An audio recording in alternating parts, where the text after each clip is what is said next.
2,3 km de parcours en plus, 4 nouvelles stations, les travaux de prolongement de la ligne T1 jusqu'à la station de Bourg pour relier le métro B sont en cours.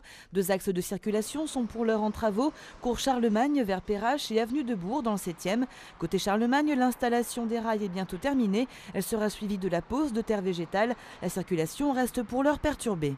D'ici la fin mars, on va basculer, donc la circulation passera à l'est de la plateforme, toujours dans le même sens, et on remettra en configuration définitive à 2 fois une voie double sens, donc à partir de juillet de cette année.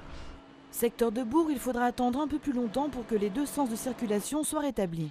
Aujourd'hui, on est en sens unique, donc pour des raisons de sécurité, puisque c'est une demande des services des pompiers. Ce sens unique va rester maintenu jusqu'à juillet 2013, où on va bien avancer donc, sur l'ensemble de l'avenue. Et puis après, à l'issue de 2013, on remettra en double sens la circulation. Conscient que les travaux peuvent perturber la vie de quartier et l'accès au commerce, le Citral a mis en place une campagne d'information. On a mis toute une signalétique en place qui permet à l'ensemble des usagers du quartier de circuler quand même à peu près normalement. On a fait un accompagnement des commerçants par des campagnes d'affichage spécifiques, que ce soit dans le métro, que ce soit à l'extérieur avec une signalétique appropriée, vos commerces restent ouverts. Pour le reste, les travaux concernant le pont Raymond-Barre sur le Rhône ont commencé. Les 2 piliers seront terminés en juin et le pont inauguré en décembre. La mise en service du prolongement du tram T1 est prévue en février 2014.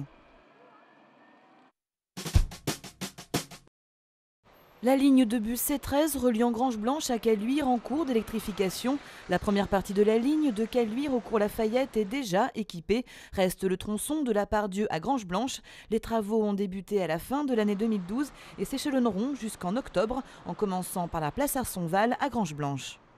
On va mettre le long du tracé de la ligne 2 types d'infrastructures, soit des poteaux, donc des poteaux où on viendra accrocher la ligne aérienne, soit des crochets en façade des immeubles comme on en trouve déjà sur toutes les lignes électrifiées du réseau. Le Citral tente de limiter les désagréments pendant cette période. Pas de voies de circulation neutralisées et des aménagements prévus pour ne pas perturber les 25 000 usagers quotidiens de la ligne, une des plus fréquentées. On va faire des travaux quart par quart tout autour de la place. Donc il y a des arrêts de bus qui vont se retrouver neutralisés. Ça ne dure pas plus d'1 semaine. Et on va les décaler comme ça tout autour de la place. Donc on va aussi avoir deux quais provisoires, un qui va se trouver au niveau des taxis là où nous nous trouvons, et puis un deuxième, vous aurez un arrêt de bus qui se trouvera avenue des Frères Lumière tout à l'extrémité.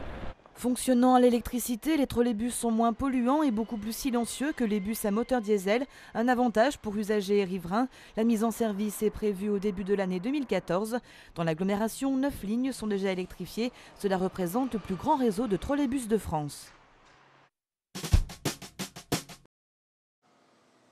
Vous les avez peut-être aperçus au dos des bus, ces 7 panneaux. Depuis février, ils ornent les véhicules afin de présenter les progrès effectués depuis 10 ans sur le réseau des transports. Avec les années, l'offre s'est considérablement améliorée en matière de nombre de parcs relais, d'accessibilité, d'écologie ou encore de lignes de tramway. Un résultat qui porte ses fruits, les TCL comptent 72% d'abonnés de plus depuis 10 ans.